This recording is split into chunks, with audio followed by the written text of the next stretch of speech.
Well, this morning, embattled Republican Congressman George Santos is expected to appear in a New York courtroom to face federal charges. That is according to 4 sources familiar with the investigation. Santos has faced pressure to resign from Congress after he admitted to having lied about several parts of his background. For more, we're joined by NBC News Justice and Intelligence correspondent Ken Dilanian in Washington and NBC News congressional correspondent Elise Stefanik. Hello to you both. Thank you for joining us on this. So, Ken, I'll start with you. What do we know right now about these charges, and what can we expect in court today?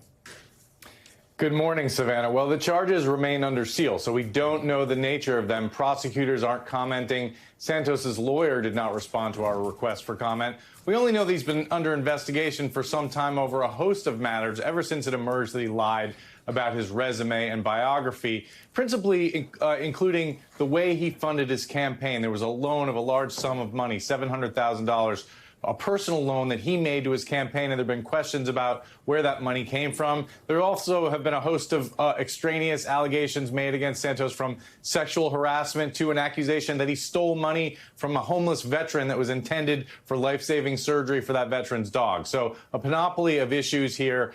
He's expected to appear in court today on Long Island in federal court, where he'll be processed, and we'll learn more about the charges. So, Ken, amid multiple investigations, calls for his resignation from constituents, Santos actually announced his re-election campaign just last month, because it's already that time again. I mean, despite all that, put into context for us everything that's going on in terms of all these different investigations and what could potentially come out here, what consequences it could be, especially while he is a representative and announcing a re-election. Right. Other state and local prosecutors have said they are looking into Santos, but it looks like they're going to have to get in line here if the feds are moving this quickly.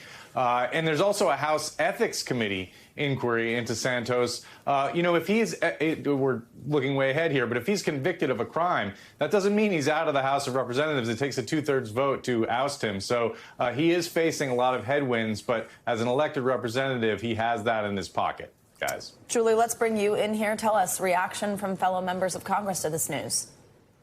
Yeah, when do we ever find Republicans and Democrats on the same page about anything anymore? But in condemnation of George Santos, we do find Republicans and Democrats saying that he should resign. Take a listen to 2 of his fellow Republican lawmakers. One of them is actually a Republican in his freshman class that borders a neighboring district, and the other, Congresswoman Alexandria Ocasio-Cortez. Watch. There's a clock ticking, and George Santos should have resigned in December. He should have resigned in January. He should have resigned yesterday, and maybe he'll resign today.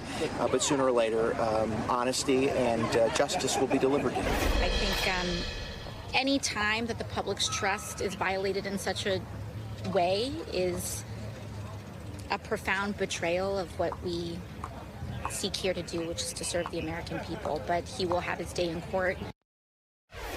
I should note one member of New York Republicans, that's Elise Stefanik. She's a member of leadership. She's close to Speaker McCarthy. She has not said anything when it comes to Congressman George Santos. And Speaker McCarthy, by the way, also telling reporters he doesn't believe that he will do anything to force a vote to remove George Santos from Congress. Hakeem Jeffries, who's the top Democrat, also said at this point he's not planning to force that kind of vote. Some Democrats, including Congressman Dan Goldman of New York, said that Speaker McCarthy is refusing to make this move because he needs George Santos's vote. He's the key vote in many key items, including the debt limit fight right now, with Santos being that final vote for McCarthy to get his package across the finish line the other week. Thanks for watching our YouTube channel. Follow today's top stories and breaking news by downloading the NBC News app.